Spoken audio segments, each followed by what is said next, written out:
back to another episode of Ball Don't Lie. I'm your host, Jacob Fraser, with my co-host, Cam Connolly, and we're going to be getting into the Sweet 16 here. We've finished the round of 32, round of 64, and Sweet 16 starts today, so we're excited. I don't know why, but this tournament, last year's tournament, I think felt little bit more boring than this one because there were less upsets last year, but this year it's kind of been the same thing for me. I don't know how you feel about it though.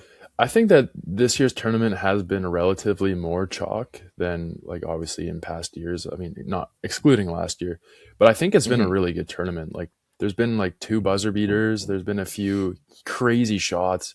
There's a few like insane moments. There's been two unbelievable games as well. Like I'm loving this tournament. I've seen a lot of hate about like chalk madness, all this kind of stuff. Florida didn't Yeah. make the Sweet 16, and every time a one seed doesn't make the Sweet 16, as annoying as it is for people's brackets, I think that's good for March Madness. You get to see, because I don't know about you, but I find it really boring when it's the Final Four and it's all one seeds. I like to see they're like a kind of a 3 to 8 seed in the March or in the Final Four. Yeah, for sure. I agree with that 100%. Like I think last year it was all one seeds in the final four, Yeah, wasn't it? it was the 4 1 seeds. Yeah, like that sucked. I mean, it was great for my bracket. I think my bracket had all four one seeds in the final four, and then I ultimately did have Florida winning it too. So it was great for my bracket. But this year I didn't pick Florida, thank goodness, but I did have them. I think I had them going to the final Yeah, in my main you know, bracket. I can't while we're on remember. the topic of Florida, I've seen Xavier Lee getting a lot of flack, and I don't really Yeah. understand why. Like, yes, he messed up on the last. I thought he should have taken the layup, or I thought the reverse layup was there, to be honest. But Mhm. he played pretty good. Like, he had 17 points. He was shooting like 70 or 65% from the field, and he's just getting so much hate right now, and I don't really understand why.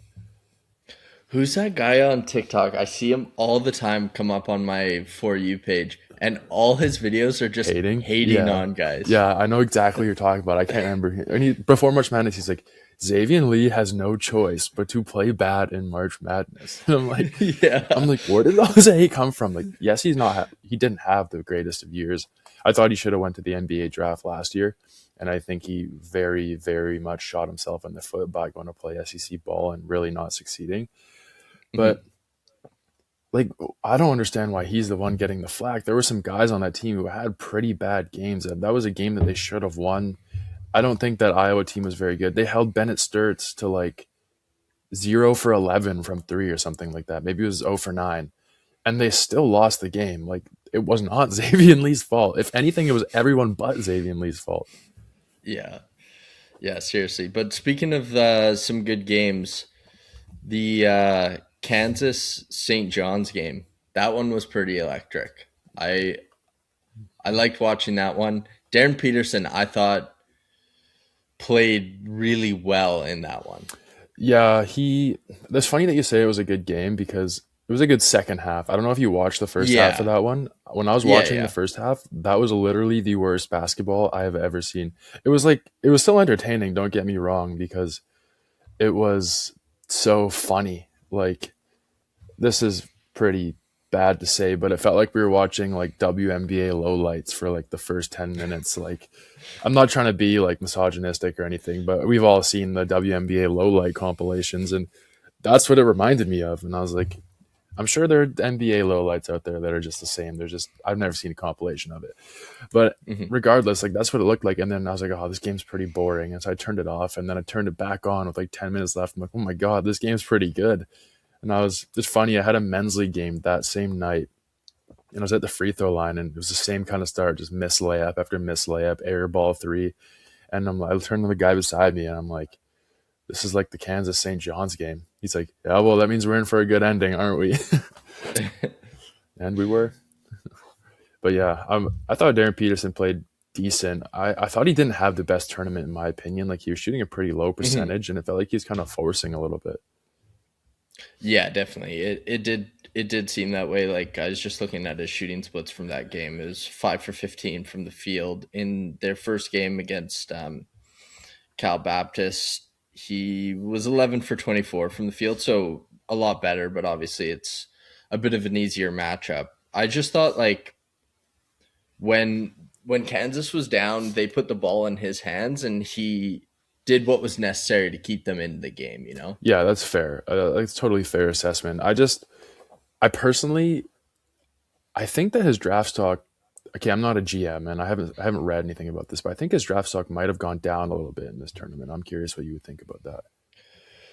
Yeah, I don't know. It's tough. Like I don't know whether or not it's his draft stock went down or other guys are rising. And this is a player that I wanted to get into as well. Like we've talked about AJ Dabansta and we posted a clip about this last episode, just talking about if BYU can go on a run getting carried by Dabansta, like will that raise his draft stock? I think even though they lost in the first round to Texas, that the performance he had in that game, I think a lot of teams will look at that and go, like, he was the only guy on that team. Obviously, Richie Saunders didn't play. Like, he was the only guy that really showed up for that matchup.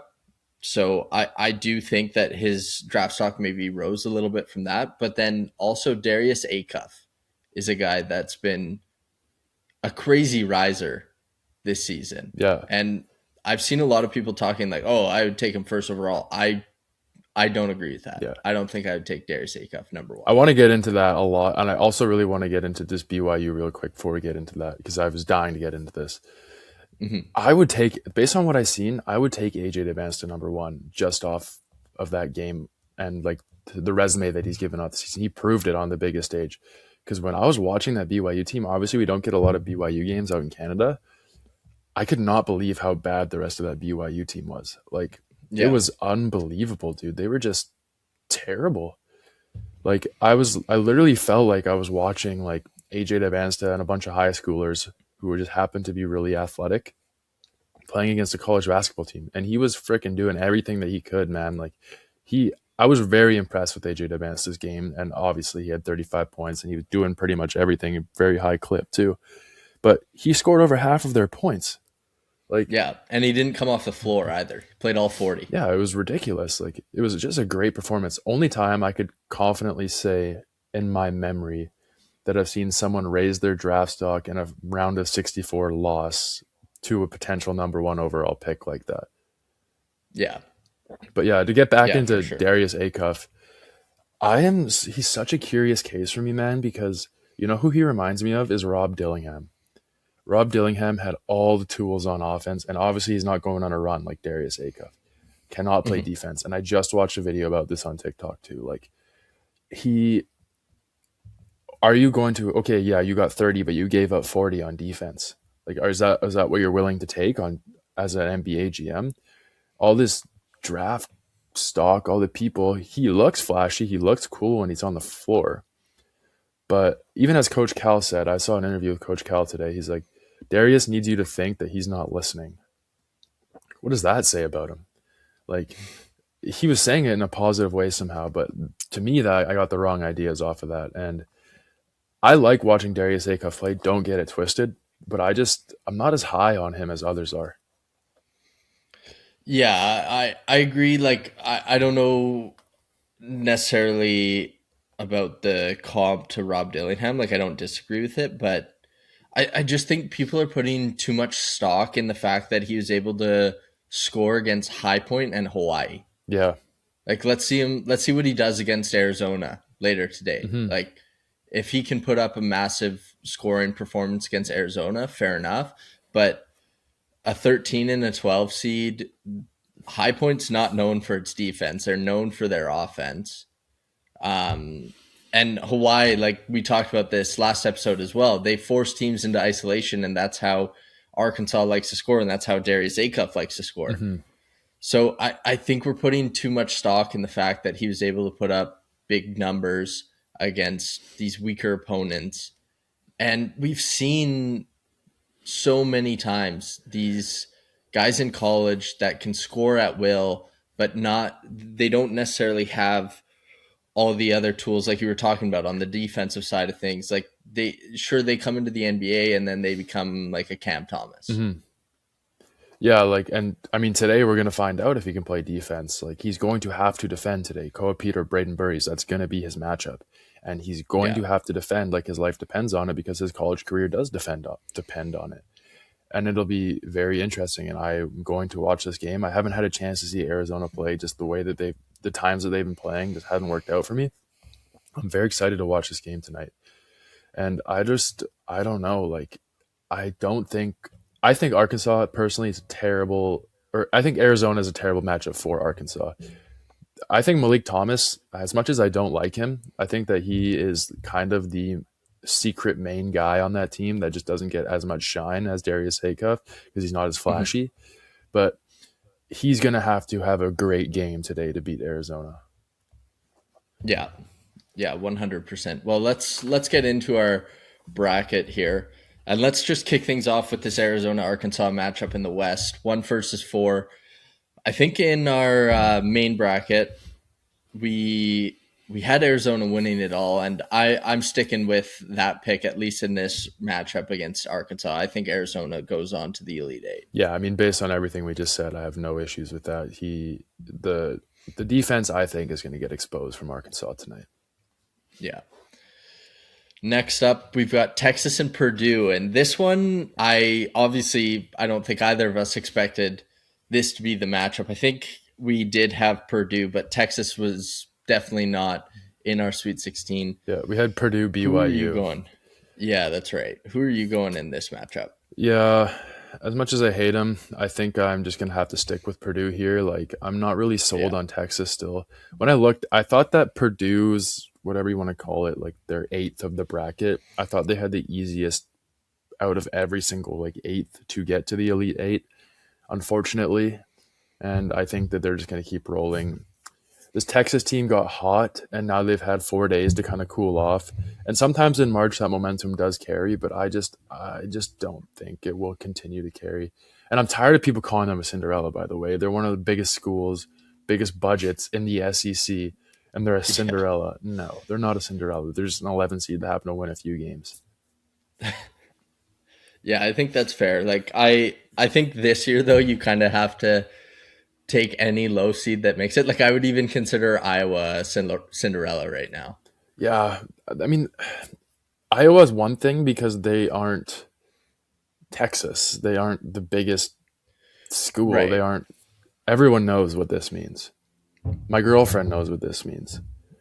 What's Iowa's? No one knows. If I showed her an Iowa logo, she'd have no idea. If I showed her Texas, she would know exactly what it is. They're not a Cinderella. Right. Yeah, I think that's fair. But Arizona, Purdue, I think we have to go Arizona. Yes. I don't see Purdue getting beyond.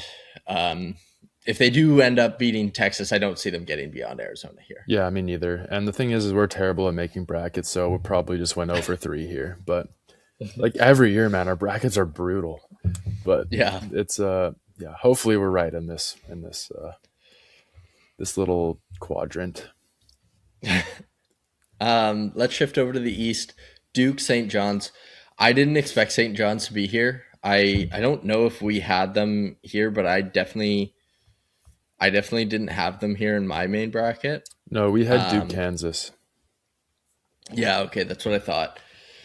But I mean, Duke kind of scares me because they had a bit of a scare in the round of 64 against Siena, and it's funny too because we were talking like never heard of Siena in our in our preview episode. Like we were like, there's no point talking about this matchup, and then they had a little bit of a scare, but then obviously TCU that game wasn't close. I think they're gonna go through against St. John's here. Yeah, there's one little caveat I want to add though, which is St. John's backcourt pressure is unbelievable, and I don't know if Caden Boozer can handle it. Like that Yeah, is that's how they fair. were that Kansas game. That's how they created so much was their backcourt pressure on the guards. And this Duke team, I am just so low on. Like I remember Mhm. I was watching the Duke Siena game, and I watched the first like 2 minutes. I text my friends, I said, "All right, let's just call this game. This one's over." Actually, I think you're in that group chat. And then all of a sudden, Siena's winning. And I was like, okay, everything I say the opposite happens. I'm just gonna shut up now. And then I was like, yo, dare I say Siena's gonna win? And then Duke goes on a run. I'm like, yeah, that's my fault, guys. But I don't know. I've actually became really low on Cam Boozer throughout this tournament. And I On think Cam? on Cam, yeah. I think Caden Okay. has been the better of the two so far. But I don't think Caden has a tight enough handle to deal with this backcourt pressure. So I actually Mhm. lean St. John's in this matchup, but if you want to go Duke, that's okay. I'm okay going St. John's because I did like I think Duke is probably going to win it, but I do see a world, and I actually agree with you that I think Caden has been the better of the two brothers this tournament. But I also like I think I mentioned this last episode too. Like, can Caden Boozer handle like is he a good enough point guard to run things when they match up with a tougher opponent? Hmm. And there I think we saw flashes of him being able to handle it in the first two matchups, but again, that's TCU and Siena. Like, and flashes aren't good enough when you're going up against a real threat. You know, like if you're going up against TCU and Siena, it flashes are enough to get by, but against a team like St. John's, it might not be. 100%. Like it's so curious. This is going to be a great game. Well, it's either going to be a great game or a St. John's blowout, I think. Yeah, I think that's fair. Let's go to Michigan State UConn here. We had UConn in our original bracket, but I kind of like Michigan State right now. Yeah, they're absolutely rolling, dude. Cohen Carr just had the game of his life in the round of Hmm. 32. But can we talk about Terrace Reed, who probably has had the best performance of the entire tournament so far in that first round game? Did you see that? I actually haven't been able to watch He he had much of he either. had like 32 and 27, like 32 points, 27 rebounds. It was the craziest. Yeah, I saw the stat line. He I don't know if he's a freshman. I don't really know anything about Terrace Reed Jr., but he is looking. If I was a GM, this is why I shouldn't be a GM. I absolutely love him, and I would be looking at picking him pretty early. Like, I think that he's going to be a great player in the NBA, and I'm probably wrong, but I think he's going to be a great player in the NBA.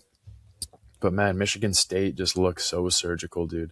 And Tom Izzo versus Dan Hurley, like, what a matchup, man. Yeah. I don't know where to go. UConn has looked a little bit shakier than Michigan State, so I'm good with picking Michigan State. But I kind of want to pick UConn so I don't jinx Michigan State.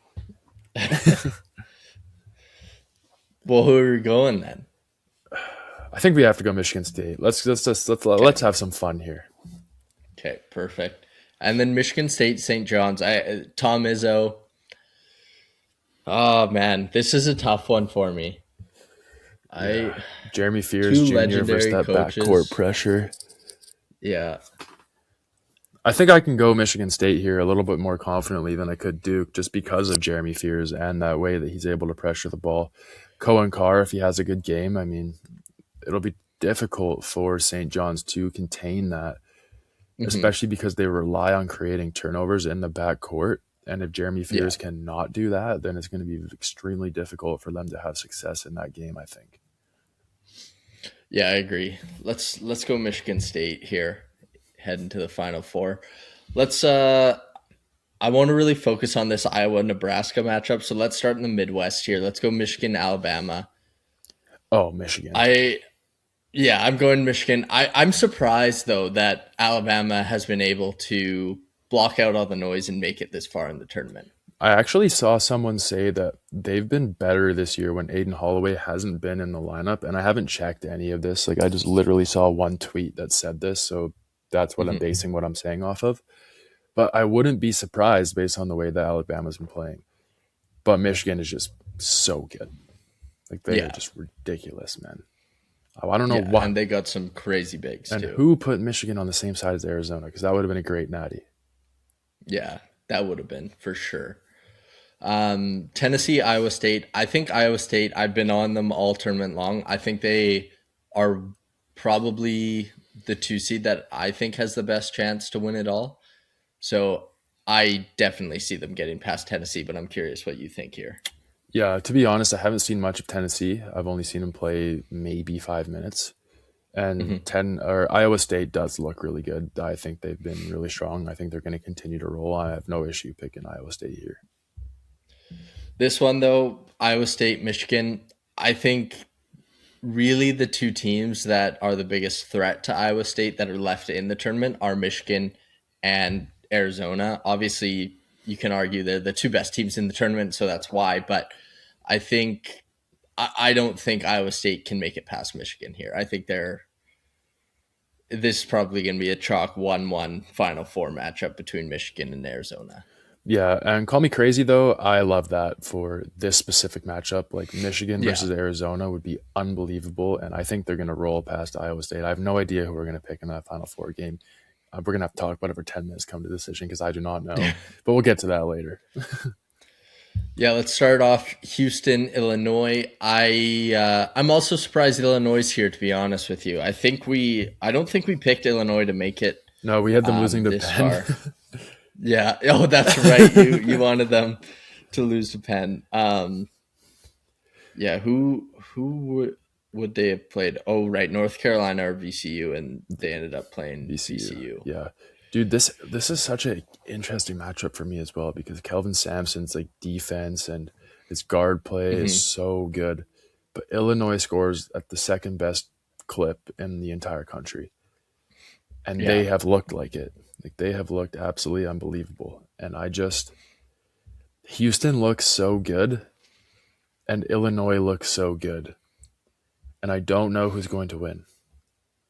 I lean Houston because of their defense. Like I've got it up here on the screen, like 62.2 points per game against. Yeah. This is such a fun matchup though. Like offense versus defense, like best defense, best offense, man. Oh my God. Like I don't know, man. Like, because the thing is, when you look at Houston, this is the exact kind of team they would lose to. Yeah. Like when they lost to the Jared McCain Duke team, this is the exact kind of team that they would lose to. But this is also the exact kind of team that they can absolutely stifle. Yeah. So which one is going to happen?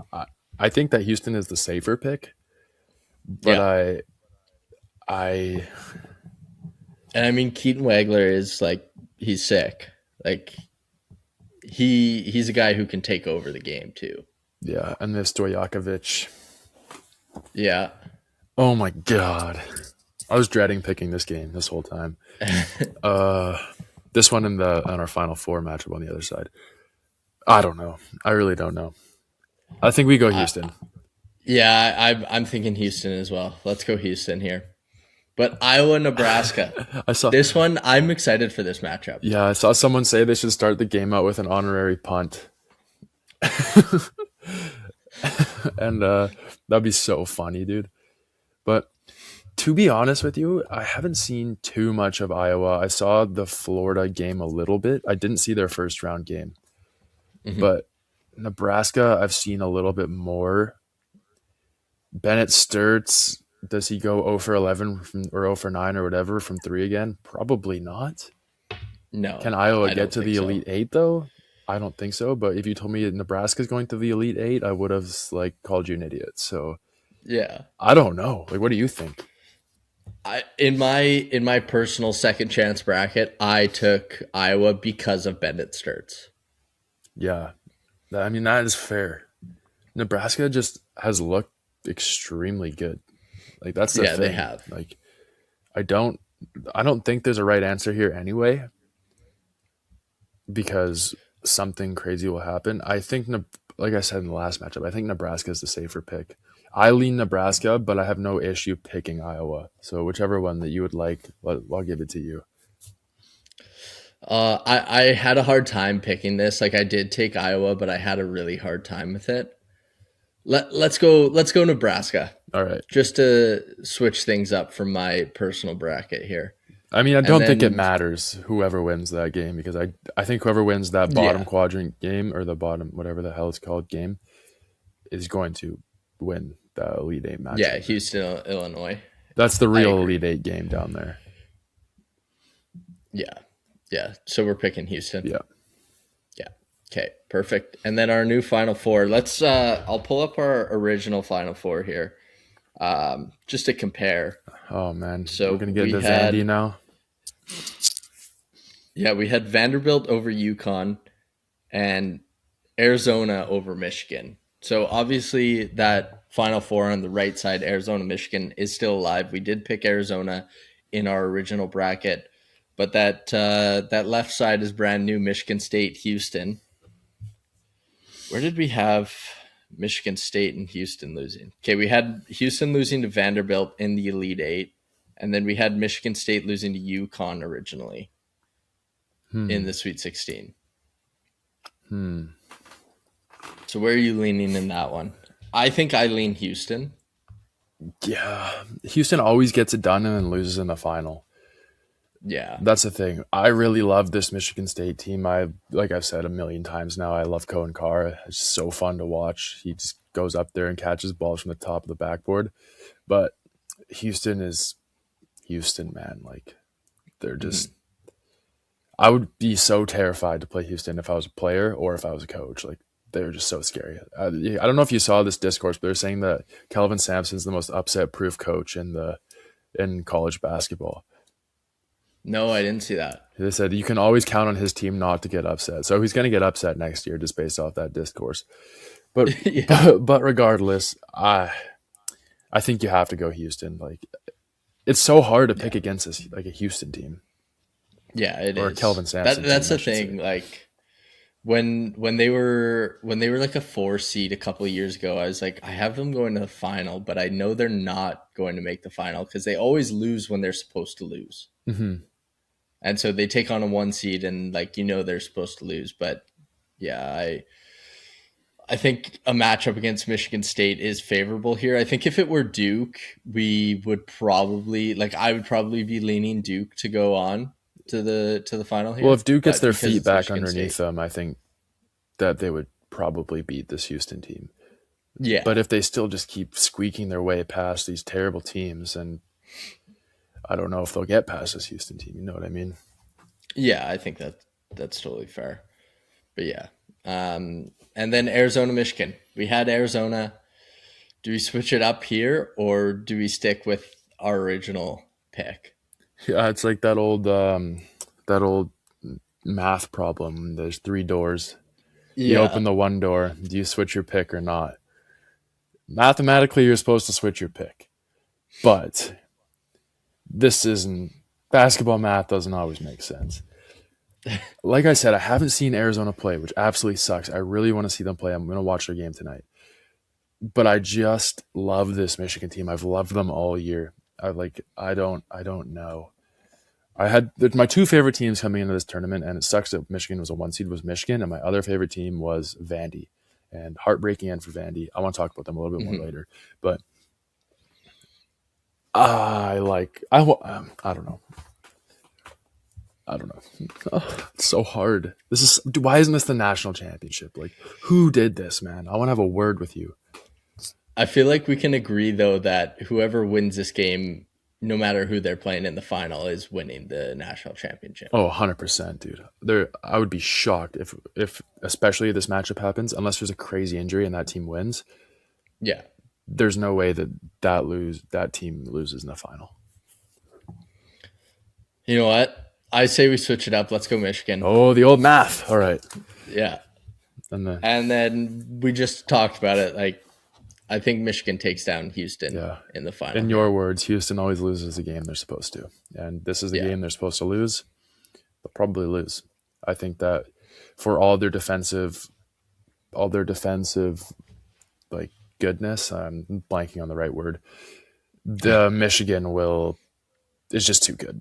Like, let's just straight up say it. Like, they're winning games by an average of 30 at the beginning of the year.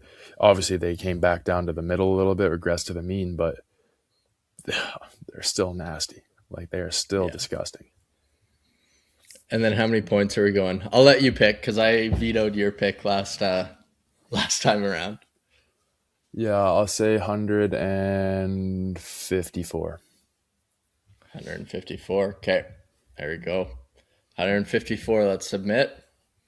Michigan, your national champions in our second chance bracket. Great job, Yaxel. Yeah. No, but I wanted to ask you, what was your favorite game of the first 2 rounds?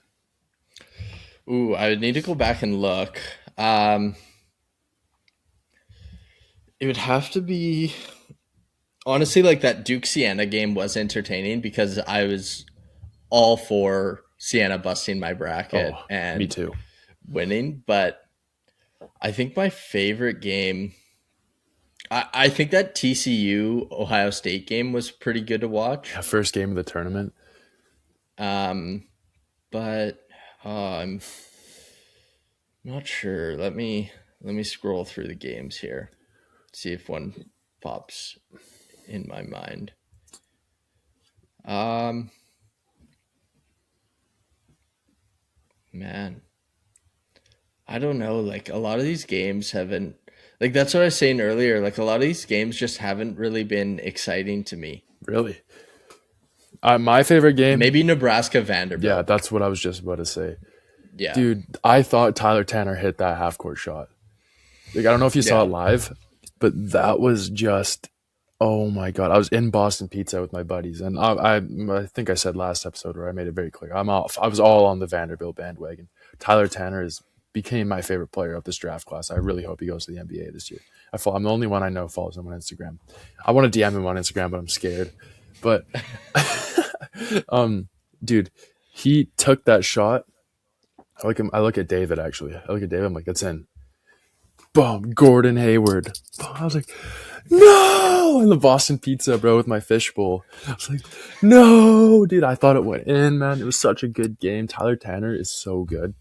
We just appreciate Tyler Tanner for a second. Like, he is so good, dude. He needs to go to the NBA, right? Yeah, I'm curious where he's ranked right now because he's a sophomore. Yeah. He looks like a grade 12, though. Yeah, he does. He looks like a grade um, 10. Let me see. I'm gonna pull up Tankathon just because they're the easiest to find the most updated rankings from their side.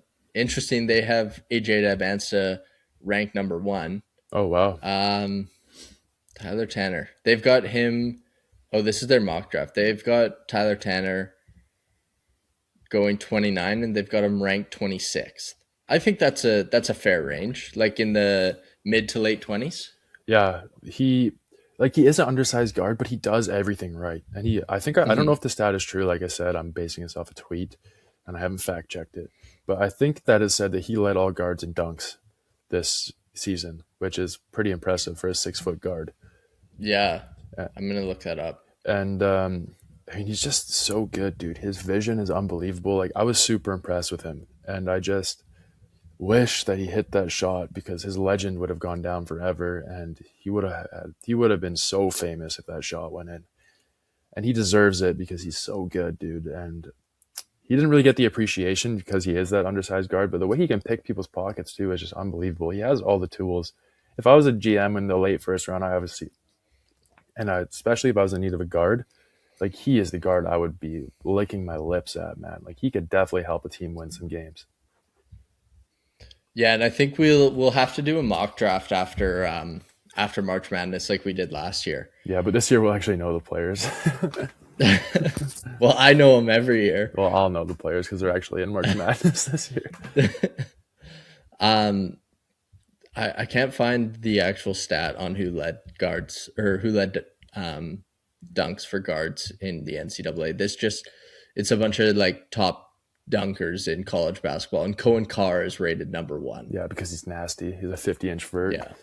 No, but another game that was crazy was the Santa Clara Kentucky game. I don't know if you got to watch that game at all.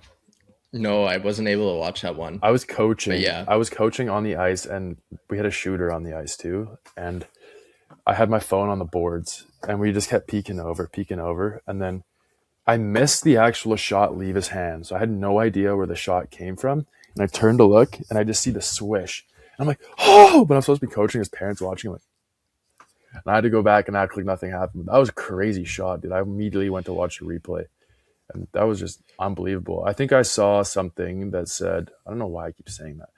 I saw something that said that out of the excitement meter from Ken Palm, that was the most exciting game since 2016, according to the metrics. And I don't know Really? what the metrics are that measure that, but Yeah. that's what it said. Well, the one thing that I wanted to talk about in that game, Did you see Santa Clara's coach try to call a timeout? I did. And Like, I think they kind of got screwed over with that. they did get screwed over, but there's two things that I want to add on to that. One, I'm not an expert in NBA rules, and I know in high school basketball or FIBA, because it's NCAA, not FIBA. In FIBA, you Mhm. can't call a timeout on your own make. You have to wait till there's another make. So that's where I think that rule should just be straight up abolished anyway. But the one thing where I don't know where the line is the Kentucky guy had the ball in his hand. So I don't know if you can call a timeout while the other team has the ball in their hands to inbound the ball. Yeah, I actually I'll look that rule up. But he did try to call the timeout like before the ball was inbounded, and I think that's where a lot of the controversy is that I'm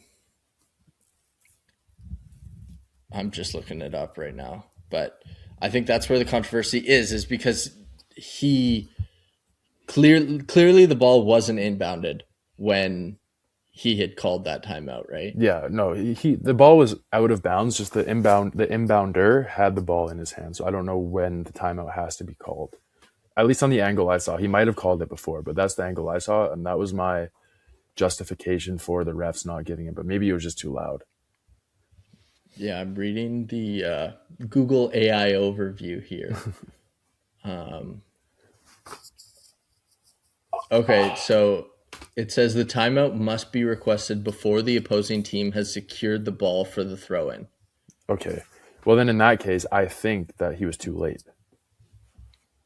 Yeah, I'd have to watch it back, but it was definitely close. Yeah, should we do a breakdown right now?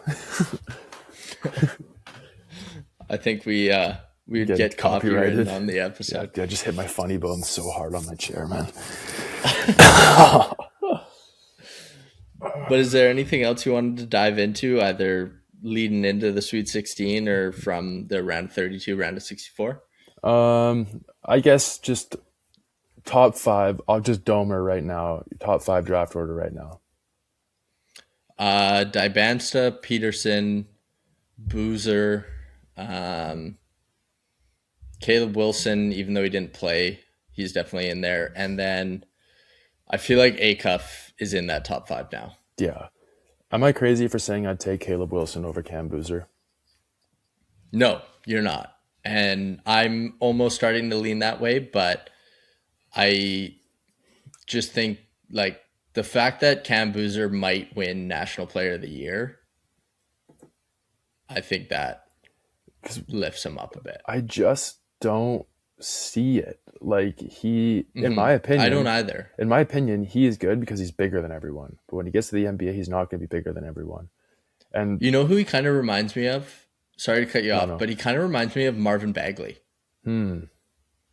Yeah, like he doesn't do anything special, and someone's gonna hate on me saying that.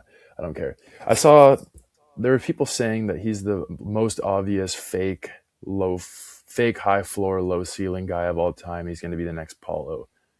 Yeah, he could, but He doesn't have the same athleticism that Paulo has or the like same outside shooting. Like obviously Paulo's not like a great outside shooter, but he's better than Cam Boozer. yeah, and then but when you say that to someone, he's like, "Oh, he's shooting 40% from three, but he's averaging 3 attempts a game." So Yeah, like I don't think his 3-point shooting translates to NBA shooting. yeah, like personally, if I was a GM, I wouldn't touch him. At least with the top five pick. Yeah, like let's do a lottery sim here. Okay, so this lottery sim, Mavs pick 1, Pacers 2, Wizards 3, Hawks 4, Nets 5. I I think the Hawks would take him at 4 if he was there. Yeah. Well, that makes I sense. could see the Wizards passing on him at 3. Could you imagine after all this, AJ Demasto, Cooper Flag on the same team? They'd have to be go crazy. Darren Peterson at 1, I think. Yeah, I think so too. This is crazy. This is going to be the first time that pick 1 is draft for fit. Yeah, and like you're getting either way, you're getting a star. Oh, yeah. Like, And that's the thing too. Like if they take Peterson, then Dybance is going to the Pacers with Halliburton. Oh, that'd be awesome, man. Yeah. That would be so awesome. That's a crazy big three. Halliburton, Siakam, Dybance, and even Zubac, like they're right back. Yeah. That'd be so awesome. Oh my god, I kind of hope that happens.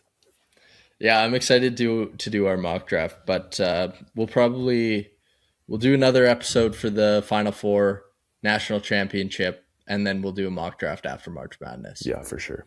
And then we'll get back into the NBA content because we haven't done any NBA stuff recently. I mean, to be fair, who's watching the NBA right now anyway? Yeah, I got called out in our group chat. It wasn't even me who was talking about the NBA games.